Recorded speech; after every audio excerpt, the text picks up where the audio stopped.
আজকে বুঝার দরকার, নাইলে কিন্তু বড় বিপদে পড়ব। হ্যাঁ, সত্য এটাই, বিপদে পড়া যাব। তো যেটা বুঝাইতেছিলাম, আঙ্গুল উঠাইতে মন চায়, ঠিক এইভাবেও আঙ্গুল উঠাইতে মন চায় যে চিৎকারের ফেরেশতা তো ঘুমায়া সময় কাটাইতেছে, জীবনে একবার একটা চিৎকার দিল কওমে সালের ভিতরে, আজকে পাঠান না কেন, একটা চিৎকার দিয়ে আসুক ইসরাইলে, একটা চিৎকার দিলেই তো যথেষ্ট, ঠিক না? না, কোরআন এটা বলে না, একটা চিৎকারই তো দিছিল, সাইহাতান ওয়াহিদা, কোরআনে আছে, একটা চিৎকার দিছিল কওমে সালের জন্য। আজকে ইসরাইলে যে একটা চিৎকার দিয়ে আসুক, তাইলেই তো যথেষ্ট, ঠিক না? তাইলেই তো যথেষ্ট। কি আমার কথা বোঝেন? বুঝে আসতেছে? বাতাসের ফেরেশতা তো এখনো আছে,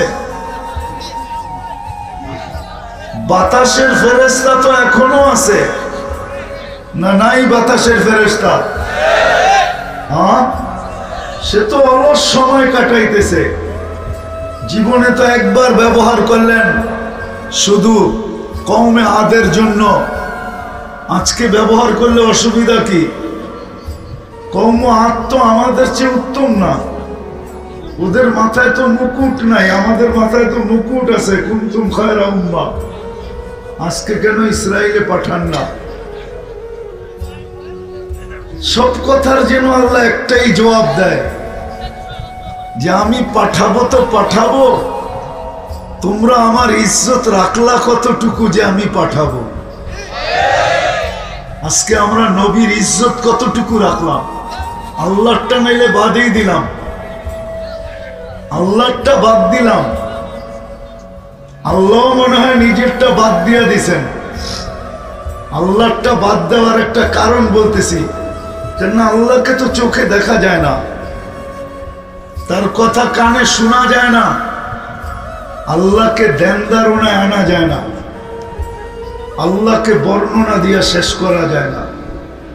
আল্লাহ তো শুধু আল্লাহ না, আল্লাহ শুধু আল্লাহ, ৯৯টা পদের মালিক আল্লাহ। সামান্য পদস্থ হইলেই ধরা ছোঁয়ার বাইরে চলে যায়, দুনিয়ার সামান্য পদস্থ, তাও সীমিত পদের মালিক।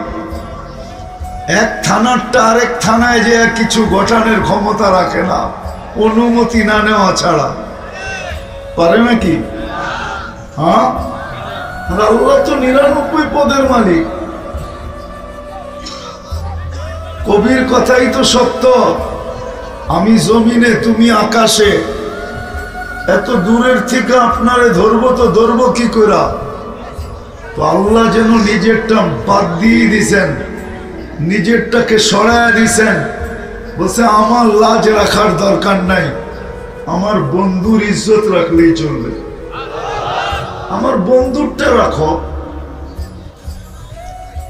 যদি এই কথা সত্য না হইতো তো আল্লাহ কোনোদিন ঘোষণা দিতেন না, ওয়াইন তুতিউহু তাহতাদু, আমার বন্ধুকে মানলেই আমি হেদায়েতের মালা পড়ায় দিব।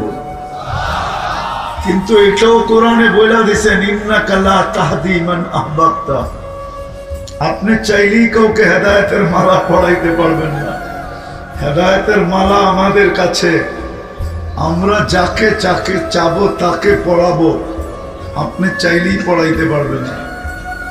যদি এটা চাইলেই পারতেন তাহলে বেলালের কথা সত্য হতো।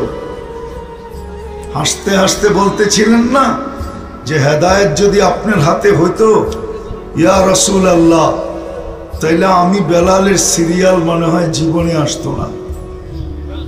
কেননা আপনি তো প্রথম বনি হাশেমকে হেদায়েত দিতেন, তারপরে কুরাইশ, তারপরে মক্কা, তারপরে আরব ভূখণ্ড। আমি তো হইলাম সেই ইথিওপিয়ার বেলাল, আমার সিরিয়াল কবে আসতো আল্লাহই জানে। কিন্তু হেদায়েতের মালা আল্লাহর হাতে বিদায় আমাকে ৭ নম্বরে পড়ায়া দিছে, জালানি সাবআতু সাবিয়া, আমাকে ৭ নম্বরে হেদায়েতের মালা পড়ায়া দিছে। তাহলে বোঝা গেল আল্লাহ বলতে চাইতেছেন আমার বন্ধুর ইজ্জত রাখো, আমি তোমাদের গলায় হেদায়েতের মালা পরায় দিব। নিজেরটা সরায় নিয়ে গেছেন। আজকে মুসলমান সারা দুনিয়া নির্যাতিত, নিষ্পেষিত, দীক্ষিত, ঘৃণিত, অবহেলিত, লাঞ্ছিত, বঞ্চিত, সবচেয়ে নিকৃষ্ট ওই উম্মত, যে উম্মতের মাথায় আল্লাহ নিজের কুদরতি হাতে মুকুট পরায়া দিলেন। বানাইছেন বহুত আগে, কিন্তু ১৬ লক্ষ উম্মতের ভিতরে কারো মাথায় পড়ান নাই। চাই সে কলিমুল্লাহর উম্মত হোক, কালিমুল্লাহর উম্মত হোক, চাই সে রুহুল্লাহর উম্মত হোক, মুসা আলাইহিস সালামের উম্মত হোক আর ঈসা আলাইহিস সালামের উম্মত হোক, চাই সেটা খলিলুল্লাহর উম্মত হোক, কারো মাথায় পড়ান নাই। আদম আলাইহিস সালামের উম্মতের মাথায় পড়ান নাই, আপনার আমার মাথায় পড়াইছেন।